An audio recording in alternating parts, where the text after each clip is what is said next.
గ్రామీణ ప్రాంతాల్లో మురుగునీటి నిర్మూలనకు వర్షపు నీటిని భూమిలో ఇంకించడానికి ఇంకుడు గుంత అనేది చక్కటి పరిష్కారం. ఇటు నిర్మాణాన్ని ఉపాధి హామీ పథకం ద్వారా మనం చేసుకోవచ్చు. దీని కొరకు 4 అడుగుల పొడవు, 4 అడుగుల వెడల్పు, 6 అడుగుల లోతు కొరకు మార్కింగ్ చేసుకోవాలి. మార్కింగ్ చేసుకున్న దానికి అనుగుణంగా మనము గుంతను తవ్వుకోవాలి. గుంత తవ్వుకోవడం పూర్తి కాగానే ఆ గుంతని నింపడానికి మనము గ్రామీణ ప్రాంతాల్లో లభించే రాళ్ళని మనం ఉపయోగించవచ్చు. ఇట్టి రాళ్లను 225 mm నుండి 100 mm వరకు మందం గల రాళ్ళని మనము కింది నుంచి 3 అడుగుల వరకు ఉపయోగించాలి. ఆ విధంగా కింది నుంచి సరిగ్గా రాళ్ళని మనము 3 అడుగుల వరకు వచ్చేంత వరకు ఆ రాళ్ళను నింపుకోవాలి. ఆ రాళ్ళని మనము గుంతలో సరిగ్గా అన్ని భాగాల్లో వచ్చే విధంగా మనము వరుస ప్రకారము అమర్చుకోవాలి. ఇట్టి రాళ్లను మనము గుంతకు అన్ని వైపులా వచ్చే విధంగా వరుస ప్రకారంగా లేయర్ బై లేయర్ మనం జాగ్రత్తగా అమర్చుకోవాలి. ఆ తర్వాత ఆ రాళ్ళని అమర్చడం పూర్తి కాగానే మిగతా రాళ్ళు ఏవైతే 40 mm 20 mm రాళ్ళను సిద్ధం చేసుకోవాలి. అయితే మనము సిమెంట్ కుండీని మధ్యలో ఉంచాల్సి ఉంటుంది కాబట్టి ఆ సిమెంట్ కుండి మధ్యలో సరిగ్గా ఉండడం కొరకు ఒక 2 గంపలకు సంబంధించి కంకరని మధ్యలో వేయాలి. దాని ద్వారా మనకు సిమెంట్ కుండి మధ్యలో ఉంచడం కొరకు ప్లాట్ఫామ్ లాగా ఏర్పడుతుంది.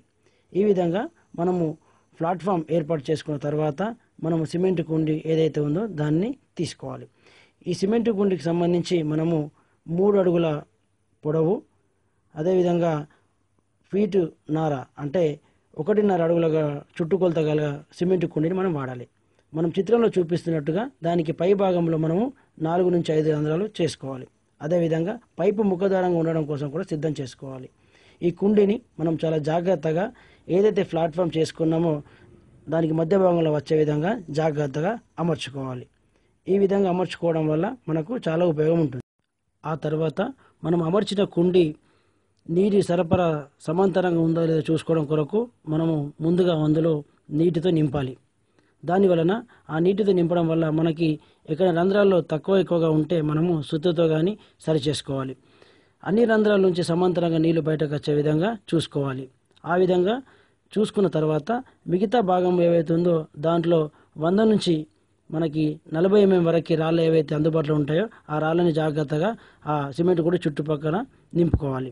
దీనికోసం చిత్రంలో చూపిస్తున్న గుండు రాళ్ళనే కాకుండా మనం పగలగొట్టిన రాళ్ళను కూడా వాడుకోవచ్చు. ఆ తర్వాత మనము పైన ఇంకొక 1.5 అడుగుల భాగం కొరకు ముందుగా మనము 40 mm కంకరని వాడాలి. ఈ 40 mm కంకర అనేది కూడా మనకి గుంతకి అన్ని వైపులా వచ్చే విధంగా జాగ్రత్తగా మనము వేసుకోవాలి. వేసుకుంటున్నప్పుడు ఆ రాళ్ళని మనము ఆ కుండీలో పడకుండా జాగ్రత్త పడాలి. ఆ తర్వాత పై భాగంలో 20 mm కంకర అని మనకు అందుబాటులో ఉంటుంది. దానిని కూడా మనము చిత్రంలో చూపిస్తున్నట్టుగా అన్ని భాగాలు సరిగ్గా కాంపాక్ట్ చేస్తూ సరి చూసుకొని మనం నింపాలి.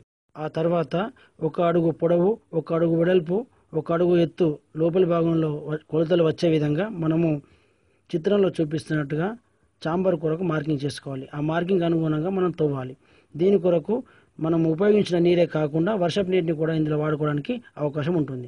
చాంబర్ పూర్తి అవ్వగానే మనము పైన సిమెంట్ కుండి మూత కూడా అమర్చుకోవాలి. ఇది కూడా మనకు అందుబాటులో ఉంటుంది. ఆ తర్వాత 4 అడుగుల పొడవు, 4 అడుగుల వెడల్పు గల పాలిథిన్ కవర్ని మన చిత్రంలో చూపిస్తున్నట్టుగా ఆ గుంతకు అన్ని భాగాలు వచ్చే విధంగా జాగ్రత్తగా మనం వేయాలి. దీనివలన పైనుండి వచ్చే మట్టితో ఇంకుడు గుంత పూడికకు గురి కాకుండా ఉంటుంది. ఆ తర్వాత మట్టితో పూర్తిగా పై భాగాన్ని నింపివేయాలి. ఈ విధంగా పూర్తయిన ఇంకుడు గుంత వలన మనకు గ్రామీణ ప్రాంతాల్లో పరిశుభ్రతతో పాటు మురుగునీటి దుర్వాసన బెడద ఉండకుండా, దోమల బెడద ఉండకుండా పరిశుభ్రంగా ఉండొచ్చు.